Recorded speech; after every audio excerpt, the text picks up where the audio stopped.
సాగర్ల నిర్మాణాలు ఆ జలాశయాల నిర్మాణాలు చేయడమే కాకుండా అక్కడ టూరిజం కోసం డబ్బులు కూడా కేటాయించింది కేసీఆర్ గారి ప్రభుత్వం కాదా వారిని చెప్పానండి. అధ్యక్ష, సంస్కృతి గురించి వారు చాలా విస్తారంగా చెప్పారు.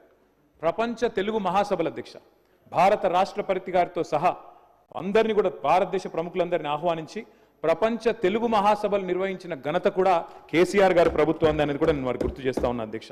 అధ్యక్ష, ఒక మహాసభలే కాదు అధ్యక్ష, గ్లోబల్ ఆంటర్ప్రినర్షిప్ సమిట్ ఆనాడు ప్రధానమంత్రి నరేంద్ర మోడీ గారు, ఇవాంకా ట్రంప్ గారు వారందరూ వచ్చినప్పుడు 2017లో ఆనాడు మంత్రి గారు కూడా ఉన్నారు, ఇక్కడ మంత్రిగా ఉన్నారు, అక్కడ మంత్రిగా ఉన్నారు మాతో పాటు.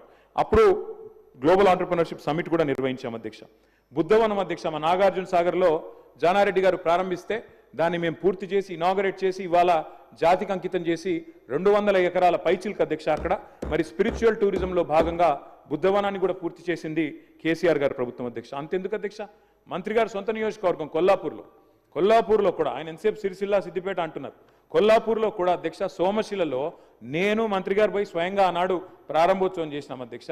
అక్కడ బ్రహ్మాండంగా టూరిజం కోసం అక్కడ రిసార్ట్లు కట్టి వాటర్ ఫ్రంట్లో బ్రహ్మాండమైన కాటేజీలు కట్టి వాటిని కూడా పూర్తి చేసింది కేసీఆర్ గారి ప్రభుత్వం అధ్యక్ష. వరంగల్లో కాలోజీ కళాక్షేత్రం అధ్యక్ష ఇప్పుడు వారు చెప్పారు మంత్రి గారు పూర్తి చేశామని, 95% మేము పూర్తి చేసినాం సార్, ఒక 5% ఇక మరి పప్పంతా ఉడికినాక ఉప్పు వారు వేసినారు, గంట కలిపేసినారు, ఇప్పుడు మేము చేసినామని చెప్తున్నారు, సంతోషం అధ్యక్ష. అధ్యక్ష, నేను ఒకటే అడుగుతా ఉన్నా అధ్యక్ష, నేను మంత్రి గారి నుంచి సూటిగా స్పష్టంగా అడిగేది ఒకటే అధ్యక్ష. ఇక్కడ డాక్టర్ బాబాసాహెబ్ అంబేద్కర్ విగ్రహం అధ్యక్ష భారతదేశంలోనే కాదు ప్రపంచంలోనే అతిపెద్దదైన బాబాసాహెబ్ అంబేద్కర్ విగ్రహం 125 అడుగుల విగ్రహాన్ని పెట్టాం అధ్యక్ష. మరి ఎందుకు అది టూరిజం సర్కిట్లో పెట్టడం లేదు? ఎందుకు అక్కడ తాళాలు పెట్టి ఎందుకు ఆయనను బందీగా పెడుతున్నారు? ఈ ఏప్రిల్ 14th కన్నా కనీసం తెరుస్తారా? వివిధ రాష్ట్రాల నుంచి వస్తున్నారు, ఇవాళ అంబేద్కరైట్స్ ఉంటారు, వాళ్ళందరూ వస్తున్నారు, మరి వాళ్ళకు కూడా అదొక పర్యాటక కేంద్రంగా మారింది. ఎందుకు డాక్టర్ బాబాసాహెబ్ అంబేద్కర్ గారిని బందీగా సంఖ్యలలో పెడుతున్నారు మంత్రి గారు చెప్పాలి. అదేవిధంగా తెలంగాణ అమర జ్యోతి అధ్యక్ష, తెలంగాణ అమరవీరులకు చిహ్నంగా మనం కట్టుకున్నాం, దాన్ని కూడా ఇంతవరకు డెవలప్ చేయట్లేదు, దాన్ని కూడా దయచేసి కన్సిడర్ చేయండి అధ్యక్ష. ఒక కంప్లీట్ చేస్తున్నా అధ్యక్ష, నేను సబ్జెక్టే మాట్లాడుతాను అధ్యక్ష. తెలంగాణ కవులు కళాకారులు గోరేటి వెంకన్న గారు మహబూబ్నగర్ జిల్లాకు సంబంధించిన ప్రజాకవి, అదేవిధంగా దేశపతి శ్రీనివాస్ గారు, అదే మాదిరిగా రసమై బాలకృష్ణ గారు, వీరందరినీ కూడా చట్టసభలకు తీసుకొచ్చింది కేసీఆర్ గారు కాదా అధ్యక్ష? అధ్యక్ష, నేను వారిని మంత్రి గారిని అడుగుతా ఉన్నా అధ్యక్ష, స్పష్టంగా క్లారిఫికేషన్. మీరు చెప్పారు టూరిజం పాలసీ తెచ్చినామని, ఓఆర్ఆర్ని టీఓటీ పద్ధతుల్లో, ఓఆర్ఆర్ని ఔటర్ రింగ్ రోడ్ని టీఓటీ పద్ధతుల్లో మరి 33 ఏళ్ళకి ఇస్తేనేమో అది ఘోరమైన తప్పిదం అన్నారు అధ్యక్ష, చాలా పెద్ద స్కామ్ అన్నారు.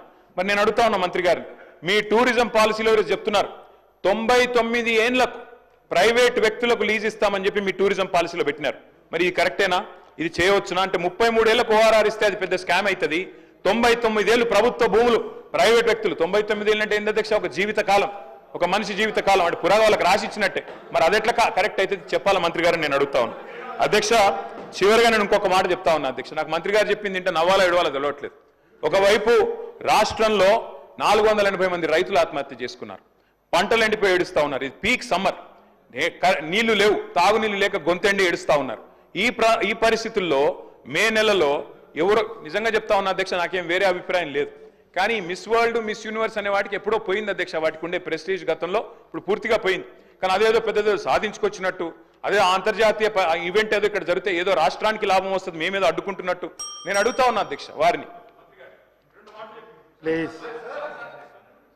మళ్ళీ మీరు సబ్జెక్ట్ డిబేట్ అవుతుంది, సబ్జెక్టు వారిదే సార్, వారే చెప్పిన మాట.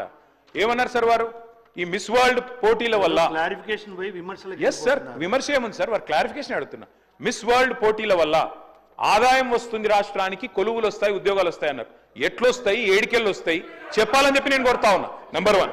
నెంబర్ 2 అధ్యక్ష, నేను ఒకటే అడుగుతా ఉన్నా అధ్యక్ష, మిస్ వరల్డ్ కి 54 కోట్లు ఖర్చు పెడితే తప్ప అంటున్నారు, మరి ఫార్ములా ఈలో 46 కోట్లు ఖర్చు పెడితే దాన్ని ఏకపక్షంగా కేబినెట్ అనుమతి లేకుండా రద్దు చేసి అంత పెద్ద ఈవెంట్ని, అంతర్జాతీయ ఈవెంట్ని రద్దు చేసిన వాళ్ళు మరి ఇక్కడేమో ప్రభుత్వ డబ్బులు ఖర్చు పెడతాం కరెక్ట్ ఎట్లా అవుతుంది అధ్యక్ష?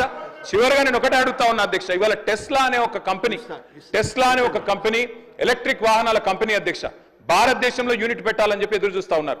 ఫార్ములా ఈ రద్దు చేసి అప్రతిష్టను మూతగట్టుకొని ఇవాళ 700 కోట్లు మొదటి రేస్తో వస్తే రాష్ట్ర ప్రభుత్వానికి ఆదాయం, ఆ ఈవెంట్ను మూర్ఖంగా రద్దు చేయడమే కాకుండా ఇంకా మళ్ళీ ఈరోజు ఇంకో ఈవెంట్కు 56 కోట్లు ఖర్చు పెడుతున్నాం, తప్పెట్లయిద్దని మంత్రి గారు అంటే నేను అడుగుతా ఉన్నా అధ్యక్ష, ఇది మీ డబుల్ స్టాండర్డ్స్ కాదా? ఇది హిపోక్రసీ కాదా? ఫార్ములా ఈ వల్ల మేము ఆశించింది ఏంది అధ్యక్ష? తెలంగాణ మొబిలిటీ వ్యాలీ మీ దివిటిపల్లిలో అమర్ రాజా బ్యాటరీస్ తెచ్చాం అధ్యక్ష. ఎన్కాతలలో స్పీకర్ గారి నియోజకవర్గంలో